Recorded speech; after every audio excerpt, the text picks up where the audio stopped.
Hello guys, my name is Jordy, and today I want to keep talking about my Fender Jaguar guitar that I modded recently. We put some DiMarzio humbuckers in it.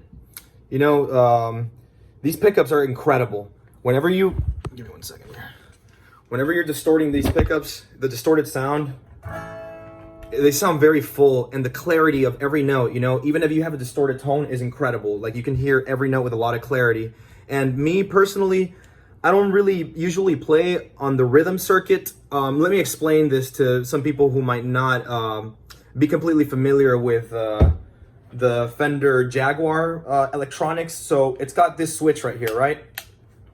That switch right there controls what's known as the rhythm circuit, which is on the up position. You're using the rhythm circuit, which is usually only this pickup alone.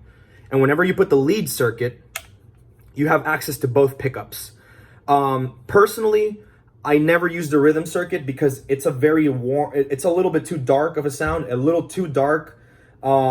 It's more made for jazz. So this position is amazing for jazz.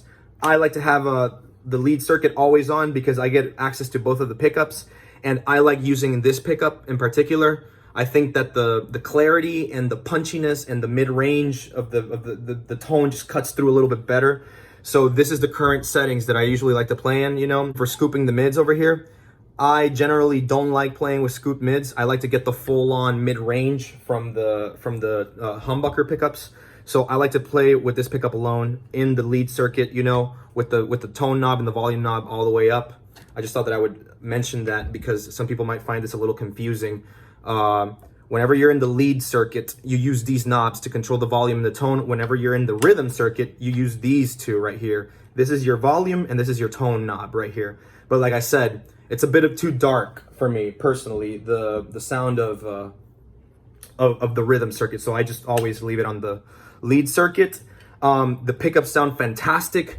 Unfortunately, I didn't get the plastic coverings that people put right here. Like, you know, that like that thing that go on the borders of the pickup. I wished I would have put those on.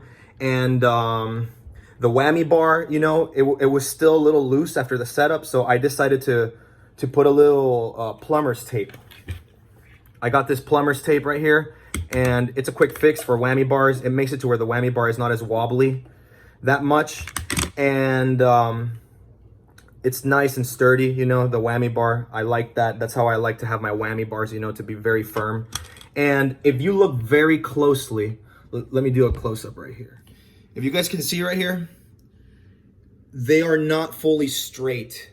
The saddle, the way that the string lies in the saddle is not fully straight, and this is a compromise that I had to accept in order to get the strings to be as straight as possible, so that they wouldn't be at an angle. Let me show you what I'm talking about.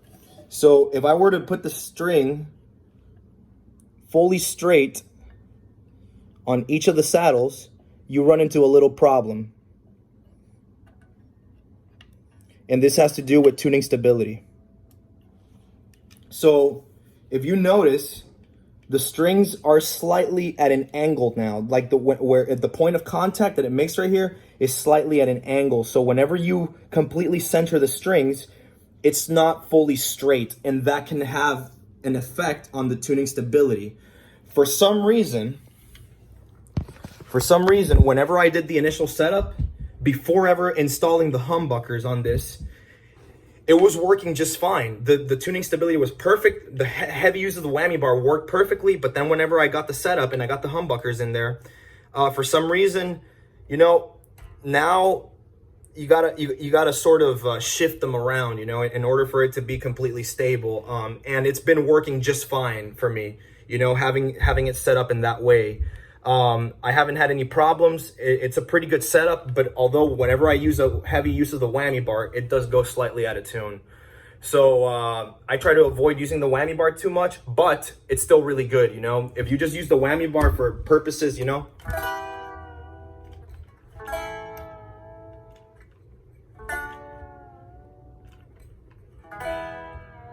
For that, it's not gonna go out of tune.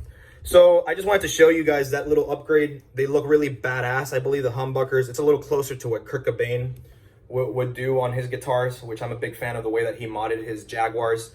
But I just wanted to make this video, short video. Sorry for the shitty quality of it. I wish I had more transitions and better angles, but I just wanted to make a video and show you guys what the Jaguar looked like with the new mods. It sounds badass. It sounds amazing. So if you guys have any questions, any comments, feel free to ask any questions in the comments. Check this out. This shit's like so beat up. This is a Squire body, by the way. A Squire body with a Fender neck, a 1965 Fender neck. So yes, you guys have a great day. I'll see you on the next one. Bye-bye.